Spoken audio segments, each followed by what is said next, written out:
Salut tout le monde et bienvenue dans cette nouvelle vidéo. Nous allons voir dans cette vidéo trois nouvelles extensions Visual Studio Code. Si vous vous souvenez, nous avons vu dans les vidéos passées une extension Visual Studio Code qui nous a permis d'ouvrir notre page dans le navigateur. Cette extension s'appelait Open in Browser. Donc dans cette vidéo, je vous ajouterai trois nouvelles extensions qui vous aideront à écrire plus vite votre code et à faire de nouvelles fonctionnalités que vous ne connaissez peut-être pas. Donc, sans plus tarder, commençons à découvrir nos nouvelles extensions de Visual Studio Code. La première extension que je voulais vous montrer, c'est l'extension Emmet. Donc, on va appuyer sur les quatre carrés et puis on va chercher l'extension Emmet. E-M-M-E-T. Donc, c'est l'extension Emmet, Nitrite Emmet. Donc, vous pouvez directement l'installer. Moi, il est déjà installé dans mon ordinateur. Donc, je n'ai pas besoin. Vous installez et vous redémarrez Visual Studio Code. Donc, je vais vous montrer comment il fonctionne. Vous n'aurez plus besoin, par exemple, d'écrire les codes pour écrire un élément HTML. Vous aurez simplement besoin d'écrire le nom de cet élément HTML et il va apparaître. Au départ, il fallait tout écrire pour avoir notre élément P, par exemple. Mais ici, on n'a qu'à écrire le P et on obtient notre élément directement. Vous voyez un peu la rapidité. La même chose pour le H1 par exemple. On écrit H1 et on obtient notre élément avec les deux balises ouvrant et fermantes. Emmet nous permet aussi d'imbriquer les éléments. Donc on va par exemple écrire un élément P. On ferme la cote plutôt et puis on met un élément strong. Donc ça fera en sorte que nous ayons un élément strong à l'intérieur de notre élément P. Donc on ferme la cote, on écrit strong et on clique sur la touche entrée. On a notre élément strong dans notre élément P. Donc il y a beaucoup de choses qu'on peut faire avec Emmet. Emmet nous permet aussi d'afficher notre structure minimale juste avec un seul caractère. Juste en cliquant sur un seul caractère, nous obtiendrons notre structure minimale. Donc on va juste écrire le caractère point d'exclamation, le point d'exclamation et on clique sur la touche entrée. Emmet nous donne toute notre structure minimale HTML. Vous voyez un peu la puissance de cette extension. On n'a plus besoin d'écrire toute la structure minimale. Emmet nous la donne. On peut la faire autant de fois que nous voulons. Bon, c'est pas conseillé d'écrire ça deux fois. Donc, c'était juste pour vous montrer que vous appuyez sur le point d'exclamation et vous appuyez sur la touche entrée. Vous obtenez directement votre structure HTML.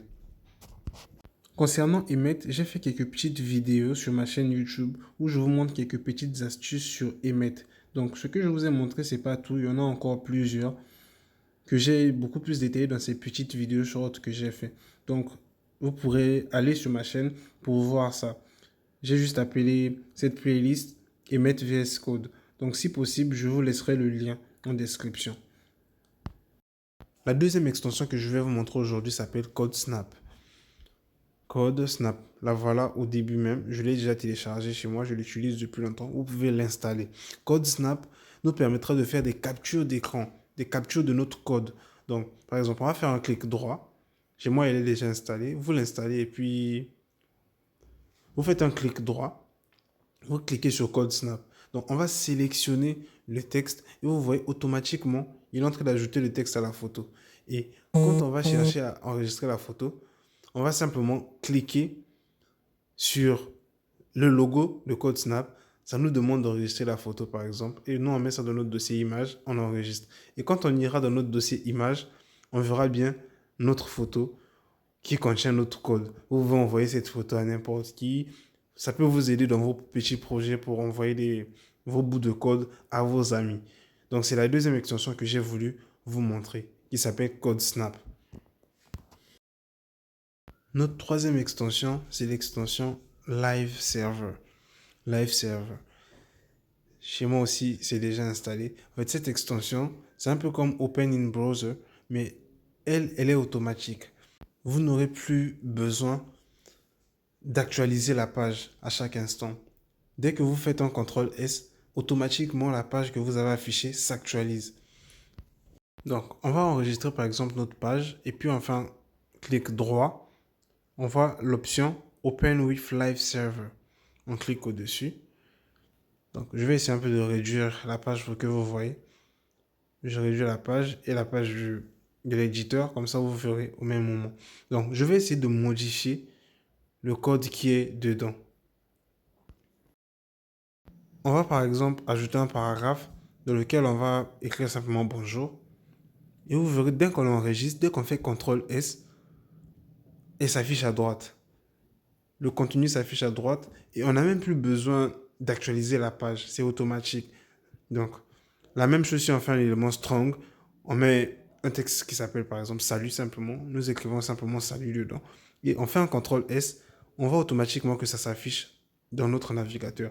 Donc, c'est un peu ça la puissance de cette extension-là. Afficher les trucs automatiquement sans avoir à actualiser.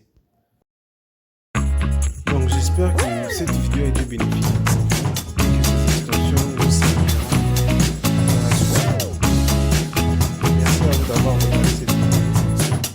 Laissez des likes, laissez des commentaires au cas où vous n'avez pas compris quelque chose. Et on se dit à la prochaine vidéo dans la suite de notre formation. On va apprendre de nouvelles choses. Entre-temps, portez-vous bien. Au revoir tout le monde.